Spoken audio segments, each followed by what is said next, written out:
my channel Science with Mosmi. Let's start our chapter. Today we are going to start NCERT textbook of science class 10th chapter 6th life processes part 4th. If you like the video then please subscribe my channel, like and share it and press the bell icon so that you can get the notification of the latest chapter uploaded by me. In this part we are going to discuss about respiration. In our third part we discussed about nutrition. In this part it's the respiration and we will see how in respiration there will be breaking down of glucose. Then what is respiration? Respiration is the chemical process of releasing energy by breaking down of glucose for carrying out life processes. So we know that in respiration what happens? There will be breaking down of glucose. Then this breaking down of glucose will be in three ways. With the use of oxygen, it is the aerobic respiration, where we will get carbon dioxide, water and large amount of energy. Then the second type, without the use of oxygen, that is called the anaerobic respiration. And the third type is in the lack of oxygen, where we will get the end product as lactic acid and somewhat less energy. So we will also discuss about the structure of respiratory tract, and we will see how there will be exchange of carbon dioxide and oxygen in alveoli in molecular level. Okay, let's start respiration. So this is activity 6.4, where we are taking some freshly prepared lime water we have taken in a test tube, and we will blow air into this lime water and we will see how it turns the lime water to change into milky color. Then in the second case we will take another test tube and take the lime water, freshly prepared lime water, and we will blow air here by our syringe, and we will see how much time it takes to turn its color into milky color. So accordingly we will know the presence of carbon dioxide. What is the percentage of carbon dioxide in which? As we know, in exhale gas there will be more carbon dioxide. When we exhale, it contains more carbon dioxide, so it will turn milky quickly. Another activity is activity 6.5. Here we have taken fruit juice and sugar solution and we will add yeast. Then what will happen? There will be evolution of some gas. Then we will put one hole cork here, a cork where there will be one hole, and insert one bent glass tube and dip the free end of the glass tube into the test tube containing freshly prepared lime water. So what changes we will observe in this lime water and how long does it take for the change to color? तो फिर इसी में से gas निकलेगा और side वाला lime water में जाएगा और कैसे हमारी लाइम वाटर को टर्न करेगा उसका कलर नहीं, ये सब हम देखेंगे। और इसमें हमको पता चलेगा about the products of fermentation कि हमको फर्मेंटेशन में क्या क्या होने वाला है। चलिए शुरू करते हैं। We have discussed nutrition in organisms in the last section. हमारी थर्ड पार्ट में हमने डिस्कशन किया कि व्हाट इज न्यूट्रिशन। न्यूट्रिशन में क्या होता है? हमारा the food material is taken during the process of nutrition is used in the cell to provide energy. हमने खाना खाया, उसी से हमको मिला भरपूर energy for various life processes. फिर हमारी जो अलग अलग प्रकार के ऑर्गेनिज्म है वो अलग अलग हिसाब से ये सारे जो एनर्जी निकालते हैं। तो फिर जैसे some of the organism they use oxygen, breaking down of glucose के लिए कुछ ऑक्सीजन यूज करेंगे, जिसे हम कहेंगे कि एरोबिक रेस्पिरेशन। इसमें क्या होगा? There will be complete break down of glucose into carbon dioxide and water, और इसमें मिलेगा भरपूर एनर्जी। अनदर पाथवे जो है they do not use oxygen and it is called the anaerobic respiration. चाहे एरोबिक हो या एनएरोबिक रेस्पिरेशन हो, एक स्टेप जो फर्स्ट स्टेप है जो कि breaking down of glucose into pyruvate है, ये सभी में कॉमन है। ग्लूकोज जो है ग्लूकोज 6 कार्बन कंपाउंड है, हमारी ये कन्वर्टेड होके हो जाएगा, ब्रेकिंग डाउन होके हो जाएगा पायरुवेट जो कि 3 कार्बन कंपाउंड है, और ये सारी काम घटेगा कहाँ? साइटोप्लाज्म में। तो फिर फर्दर द पायरुवेट जो हो गया 3 कार्बन कंपाउंड, ये या तो ऑक्सीजन यूज करेगा, यूज नहीं करेगा, इसी हिसाब से ऑक्सीजन यूज अगर नहीं करेगा तो ये हो जाएगा इथानॉल और कार्बन डाइऑक्साइड। इसमें हमारे ईस्ट पार्टिसिपेट करेगा और ये है हमारी fermentation.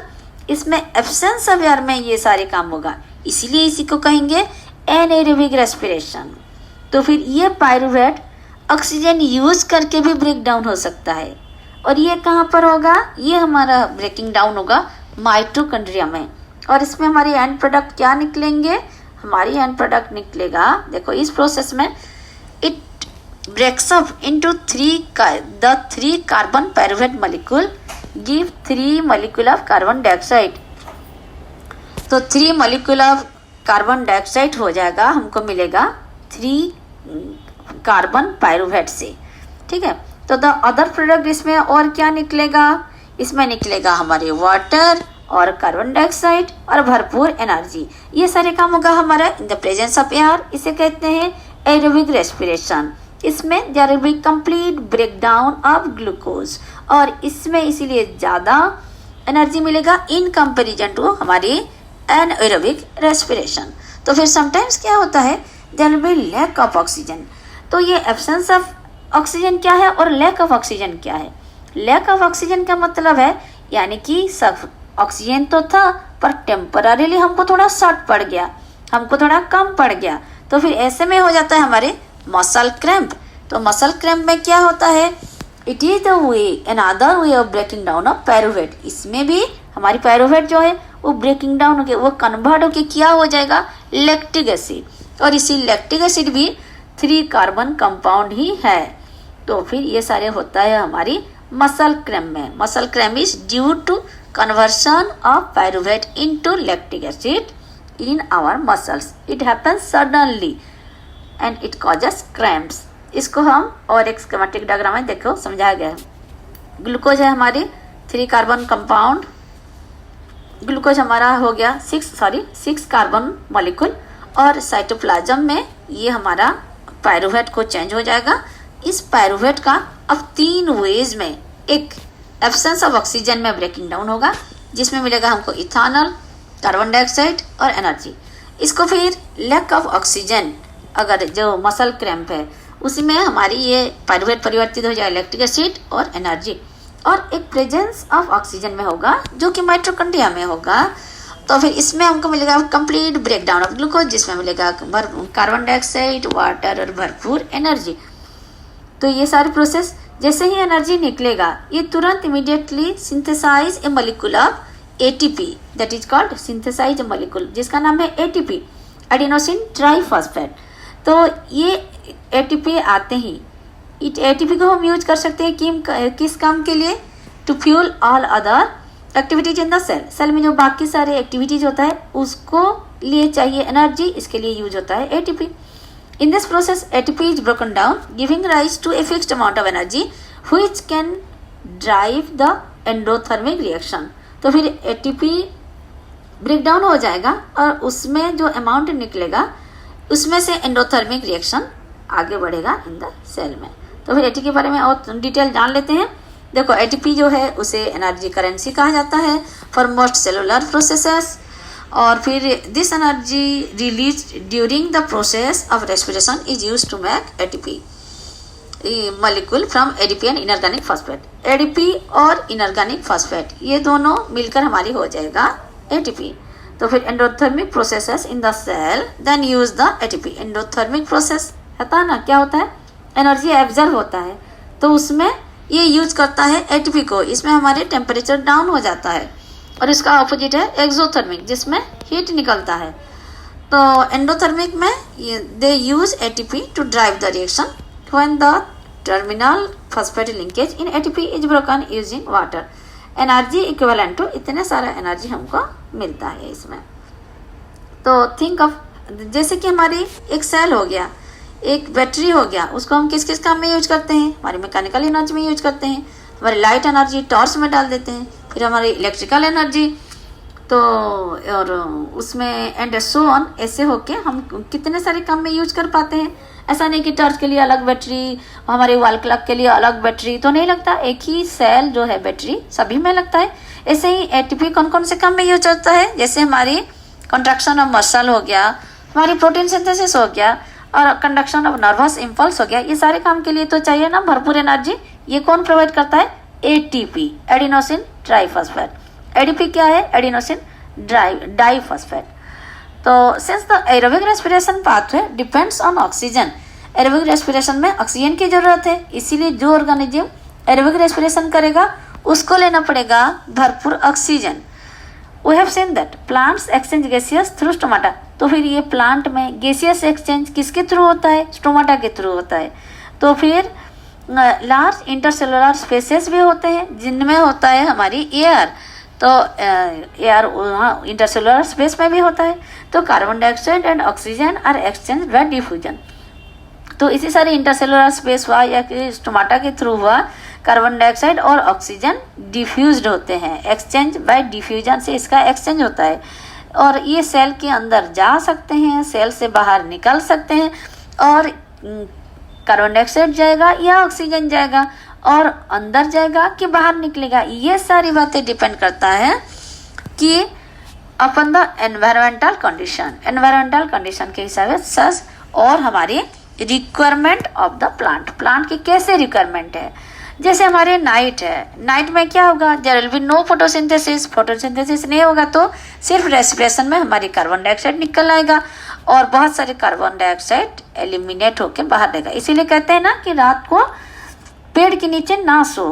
Why, it's because there will be only elimination of carbon dioxide and which is not good for health. So in the day time what happens, carbon dioxide निकलता है but that is use for our photosynthesis. इसीलिए ये carbon dioxide released will be utilised, it will not be in excess. Instead, we will get sufficient amount of oxygen released in the photosynthesis. So, oxygen will be major event in the daytime. Now, it's clear? देखो, animals have evolved different organs for the uptake of oxygen. तो ये oxygen लेने के लिए different animals have their own way. जैसे you have seen earthworm. It takes oxygen through its skin. And so the respiration is called cutaneous respiration. ऐसे ही हमारी cockroach में हो गया, वो कैसे करता है, जैसे हमारी ट्रकिया से उसका गैसियस एक्सचेंज होता है। तो environment and for getting read of carbon dioxide सबका अपना अपना प्रोसीजर होता है। जैसे हमारे टेरेस्ट्रियल एनिमल में क्या होता है, they take oxygen directly from the atmosphere but it is not same in aquatic animal. जो पानी में रहते हैं क्या होता है, वो तो directly not expose to air, they use the dissolved oxygen in water.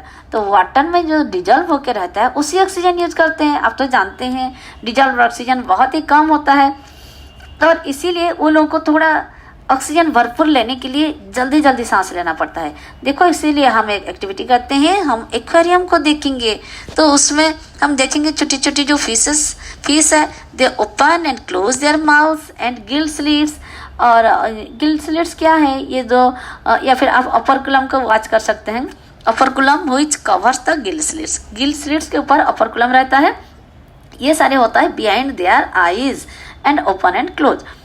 At the timing of the opening and closing of the mouth and gill slits coordinate in some manners, यानी कि they इसमें क्या होता है actually the fish how they manage their respiration, they take in the air through take in water through their mouth and leaves it through their gill slits. In the meantime, they absorb the dissolved oxygen and get it for their body.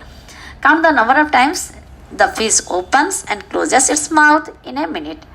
और compare the number of times you breathe in out in a minute. आप एक minute में कितना करते हो, fish कितना करता है।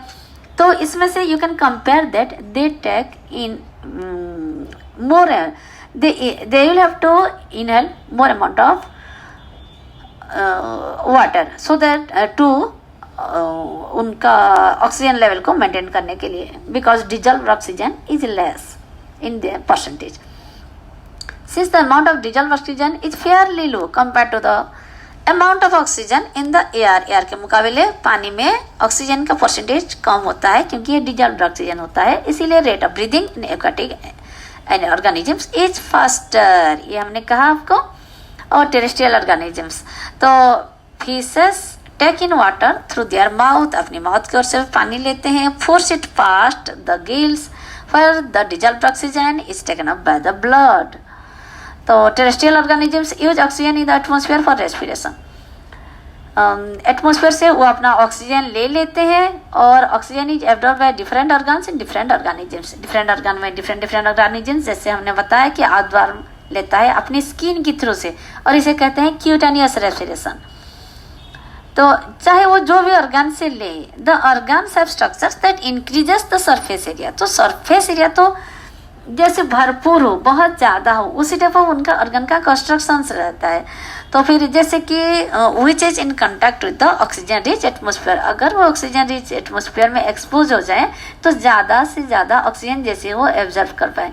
Since exchange of oxygen and carbon dioxide has to take place across the surface, क्योंकि उसी जो बहुत से हमको सरफेस एरिया ज़्यादा चाहिए, उसी के थ्रू से वो सब अपना ऑक्सीजन लेंगे। तो the surface is very fine and delicate, इसीलिए वो सरफेस कैसे होना है, बहुत फाइन होना है और डेलिकेट होना है, तभी जाकर प्रॉपर एक्सचेंज ऑफ गैसेस हो पाएगा। और in order to protect this, क्योंकि वो डेलिकेट और फाइन होगा तो फिर हम ऐसे बाहर एक्सपोज नहीं कर सकते। It has to be in with in the body, body की एक प्रोटेक्टेड एरिया में वो रहना है, तभी वो डेलिकेट और फाइन होके भी long lasting throughout our life work करने वाला है। So there have to be passages that will take air to the area. In addition, there is a mechanism for moving the air in and out of this area where the oxygen is absorbed। तो फिर जिस area से ये oxygen absorb हो रहा है उसी से फिर एक तो मैकेनिज्म चाहिए जो कि हमारी शरीर से ही बाहर करेगा ये कार्बन डाइऑक्साइड को और फिर इनसाइड लेगा ऑक्सीजन। तो फिर ह्यूमन बीइंग में अगर देखा जाए तो उसके लिए है हमारी नोस्ट्रिल्स। तो nostrils is the air passing through the nostrils is filtered by air that line the passage. आइए थोड़ा नोज का हमारा रेस्पिरेटरी ट्रैक का इसका हमारी बनावटी देख लेते हैं कि इसका स्ट्रक्चर कैसा होता है। तो फिर नोस्ट्रिल से हम एयर जो है अंदर लेते हैं और ये नोस्ट्रिल्स के पाथवे में होता है हमारे फाइन एयर्स। इस एयर का काम क्या है, ये filters the air. The passage is also lined with mucus, और इसी रास्ते में नोस्ट्रिल के रास्ते में होता है हमारी म्यूकस व्हिच हेल्प्स, ये भी हमारे इसको फिल्टर करने के लिए मदद करता है। From here the air passes through the throat and into the lungs. तो फिर नोस्ट्रिल से होकर थ्रोट से होकर हमारी लंग्स तक पहुंच जाता है हमारी एयर, और ये लंग्स पर अब हमें मिलेगा फाइन और डेलिकेट स्ट्रक्चर। तो इसीलिए इसी स्ट्रक्चर को थ्रोट को प्रोटेक्ट करने के लिए rings of cartilage are present in the throat. Throat में क्या है, रिंग्स ऑफ कार्टिलेज है ताकि हमारे थ्रोट जो है वो कोलैप्स ना हो जाए। This ensures that air passages does not collapse, air अच्छी तरह बह पाएगा और वो कोलैप्स नहीं हो जाए पाएगा, तो भी तो हमारी रेस्पिरेशन जो है वो जारी रहेगा। तो फिर आइए देखते हैं कि within the lungs the passage derives into smaller and smaller tubes which finally terminate in balloon like structure which are called alveoli। तो फिर हमारी जो ये देखिए ये हमारी रेस्पिरेटरी ब्रोंक्यूल्स है, ये ऐसे फाइन टू फाइन स्ट्रक्चर होकर जाएगा, ऐसे फाइन स्ट्रक्चर होके जाएगा और लास्ट में ये हो जाएगा जो एयर पॉकेट बोलते हैं वो हो जाएगा हमारी अल्वियोली। तो फिर ये लंग्स में फाइनली क्या है जो एयर पॉकेट बोलते हैं वो है हमारी alveoli is the final which is undivided. ये है हमारे लास्ट जो डिवीजन होके फिर हमारे लास्ट को हमको मिलेगा अल्वियोली जो कि एयर पॉकेट है, और अल्वियोली में ही actually exchange of carbon dioxide और ऑक्सीजन होता है। कैसे, आइए डिटेल में जान लेते हैं। Within the lungs, the passage divides into smaller and smaller tubes which finally terminate in balloon-like structure which is called alveoli। तो alveoli एक balloon-like structure है और इसका singular form है alveolus। The alveoli provide a surface where the exchange of gases can take place। तो alveoli में ही exchange of gases होता है जिससे the wall of the alveoli contains extensive network of blood vessels। alveoli से हमारे blood vessels सारे जुड़े हुए हैं as we have seen in earlier years। तो फिर आइए देख लेते हैं हमारी मैकेनिज्म जो हमने ब्लू लाइन में कर रखी है। तो ये एक्चुअली ये ब्रीदिंग मैकेनिज्म कैसे होता है। When we breathe in, जब हमने सांस अंदर लिया वी लिफ्ट आवर रिफ्स, याद रखिए रिफ्स ऊपर उठेगा और हमारी डायफ्राम जो है वो फ्लैटन हो जाएगा। डायफ्राम हमारी जनरली कैसे रहता है, डोम शेप में रहता है। ये देखिए, ये हमारी डायफ्राम जो है ये हमारी ऐसे डोम शेप में रहता है, तो ये हो जाएगा फ्लैटन। तो इससे क्या होगा, रिफ्स चढ़ जाएगा ऊपर और डायफ्राम हो जाएगा फ्लैटन। तो फिर ये कॉर्व सरफेस जब फ्लैटन हो जाएगा तो फिर ये इसका केविटी का साइज जो है बहुत ज़्यादा बढ़ जाएगा, तो फिर ज़्यादा से ज़्यादा एयर अंदर जा पाएगा। And the chest cavity becomes larger as a result because of this air sucked into the lungs। जैसे ही रिप्स ऊपर उठा और हमारी डायफ्राम फ्लैट हो गया और कैविटी का चेस्ट कैविटी का साइज बड़ा हो गया, तो फिर एयर जो है ये अंदर जाएगा और फिल्स द एक्सपेंडेड alveoli, ये जाकर alveoli को भी एक्सपेंडेड कर देगा।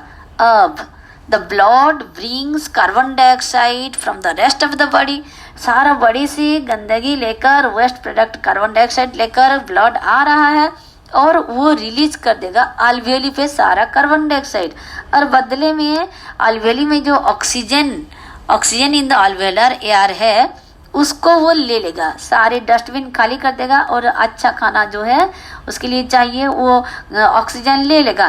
The alveolar blood vessels to be transported, ये ट्रांसपोर्टेड होके पहुंच जाएगा हमारी बॉडी के सारे सेल के पास पहुंच जाएगा भरपूर ऑक्सीजन। अब पता चला ऑक्सीजन कैसे मिलता है हर सेल को हमारी बॉडी में। During the breathing cycle when air is taken in and let out the lungs always contain a residual amount. जब भी ये ब्रीदिंग चल रहा है, ऐसा नहीं कि हमारे लंग्स का सारा के सारे एयर निकल जाता है। क्या होता है, हमारे लंग्स का टोटल कैपेसिटी जो है वो है 6000 ml और ये रेसिडुअल वॉल्यूम जो है 1005 ml एयर जो है ये नहीं जाता, वो रेसिडुअल है, यूं के यूं रहता है। तो ये रेसिडुअल वॉल्यूम होने की वजह से there is sufficient time for oxygen to be absorb and for the carbon dioxide to be release. तो फिर ये जो अनलोड अनपैकिंग और पैकिंग का जो धंधा है ये सब आराम से होता है। कौन पैकिंग होता है, ऑक्सीजन। कौन बाहर निकलता है, कार्बन डाइऑक्साइड। तो फिर alveoli में जो ऑक्सीजन होता है वो ब्लड के अंदर घुसता है और जो ब्लड जो सारा बॉडी का कार्बन डाइऑक्साइड लेकर आता है वो बाहर निकल जाता है, उसके लिए हमारी हेल्प करता है residual volume. When the body size animal is large, जब बड़े छोटे एनिमल के लिए तो चल जाता है डिफ्यूजन प्रेशर से काम, पर जब एनिमल बड़े हो जैसे हमारी ह्यूमन बीइंग हो तो फिर ऐसे में